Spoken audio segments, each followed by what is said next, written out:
Hello बच्चों, कैसे हो। आज के इस वीडियो में हम लोग पढ़ने वाले हैं रासायनिक समीकरण क्या है तथा उससे लिखने की विधि। इसके पहले वाले वीडियो में हमने ये समझा भौतिक परिवर्तन, रासायनिक परिवर्तन तथा रासायनिक अभिक्रिया क्या है। आज की इस वीडियो में हम लोग इस टॉपिक को समझने वाले हैं। यदि आपने उस वीडियो को नहीं देखा है तो उसका लिंक आपको डिस्क्रिप्शन में मिल जाएगा, देख लीजिएगा। आइए हम बात करते हैं कि रासायनिक समीकरण क्या है। रासायनिक समीकरण क्या है? किसी भी अभिक्रिया में अभिकारकों तथा उत्पादों को उनके प्रतीकों तथा सूत्रों द्वारा निरूपित करना या व्यक्त करना क्या कहलाता है? रासायनिक समीकरण कहलाता है। फॉर एग्जाम्पल देखिए आप, जैसे मैं बोलूं मैग्नीशियम और ऑक्सीजन अभिक्रिया करके मैग्नीशियम ऑक्साइड बनाते हैं। अब हम करेंगे क्या, मैग्नीशियम का होता है सिंबल Mg, ऑक्सीजन का होता है आपका सूत्र O2। दोनों ने अभिक्रिया किया, बनाया क्या, मैग्नीशियम ऑक्साइड, जिसका सूत्र होता है MgO।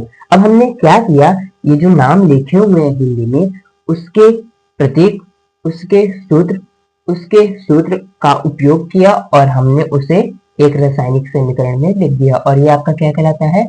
रासायनिक समीकरण। अब देखिए, रासायनिक समीकरण को लिखने की कुछ विधियां होती हैं जिनको जान लिया जाए। पहला देखिए क्या होता है, हमें पदार्थों के प्रतीक तथा सूत्र ज्ञात होने चाहिए।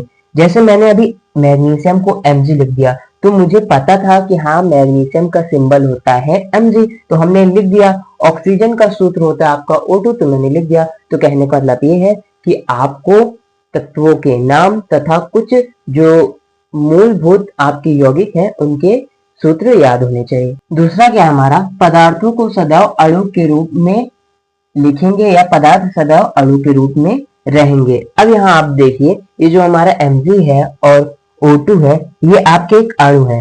अणु और परमाणु में अंतर क्या होता है? अणु जो होता है वो परमाणु से मिलकर बना होता है तथा परमाणु आपकी पदार्थ की सबसे सूक्ष्मतम इकाई होती है। अब देखिए, अगर मैं यहाँ पे केवल O लिख दूंगा तो ये गलत हो जाएगा, क्योंकि जो हमारा हाइड्रोजन, नाइट्रोजन, क्लोरीन, ऑक्सीजन, ये आपके द्विपरमाणुक तत्व होते हैं। तथा देखिए, ये जो Mg है, मैग्नीशियम है और सोडियम है, कैल्शियम है, ये सब आपके क्या होते हैं? एक परमाणुक अणु होते हैं। इनको हम लोग सिंगल लिख सकते हैं, तथा जब हम इनकी बात करते हैं हाइड्रोजन, नाइट्रोजन, ऑक्सीजन, क्लोरीन, तब हम इसमें इसके दो परमाणु लेते हैं, तब जाकर आपका एक अणु बनता है। तो हमने क्या किया, पदार्थों को उनके अणु के रूप में लिख दिया। अब समझिए आगे क्या है।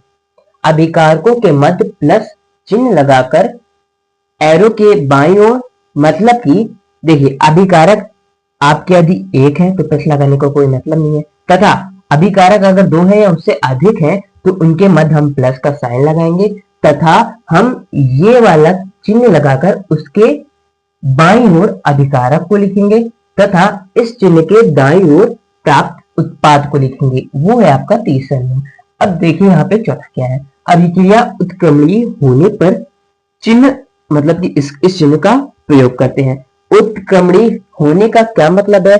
यदि मैं बोलूं कि मैग्नीशियम और ऑक्सीजन को मैंने मिलाया तो बना क्या, मैग्नीशियम ऑक्साइड। अगर मैं कहूं कि इनको तोड़ूं तो ये मिल जाना चाहिए। अगर ये मिल जा रहा है तो ये आपका क्या हो जाएगा, उत्क्रमणीय अभिक्रिया हो जाएगी। लेकिन ये नहीं मिल रहा है तो इसमें हम ये वाला साइन नहीं लगाएंगे। लेकिन आप यहाँ देखिए कि नाइट्रोजन और हाइड्रोजन दोनों को अभिक्रिया कराने पर हमें अमोनिया प्राप्त होता है, जो कि NH3 है। इसको हम खंडित करेंगे तो हमें वापस ये मिल जाएगा। जब ये दोनों अभिक्रियाएं, मतलब कि इधर से अभिक्रिया कराओ तो ये मिलता है, इधर से अभिक्रिया कराओ तो ये मिलता है, दोनों उत्क्रमणीय है, तो हम इनके बीच इनवर्सिबल का साइन लगाते हैं। अब इसमें आप ये देखिए, दूसरा वाला यहाँ पे आप देखिए, मैंने बताया था ना नाइट्रोजन हाइड्रोजन, देखिए यहाँ हमने Mg का एक परमाणु लिया है और यहाँ पे दो परमाणु ले रखा है, क्योंकि ये आपके द्विपरमाणुक अणु होते हैं।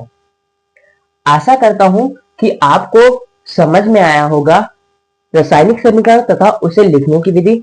नेक्स्ट वीडियो में फिर मिलेंगे। अभी के लिए धन्यवाद।